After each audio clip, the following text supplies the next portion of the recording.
வார்த்தை தேவையில்லை வாழும் காலம் வரை பார்வை பார்வை மொழி பேசுமே.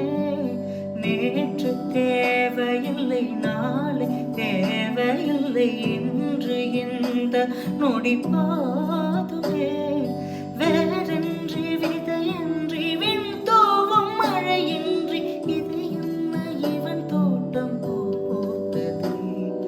வாளின்றி போரின்றி வலிக்கின்ற யுத்தமின்றி இது என்ன இவனுக்குள் என்னை வல்லதே. இதயம் முழுதும் இருக்கும் இந்த தயக்கம் எங்கு கொண்டு நிறுத்தும். இதை அறிய எங்கு கிடைக்கும் விளக்கம். அது கிடைத்தால் சொல்ல வேண்டும் எனக்கும் ஓன் தளிர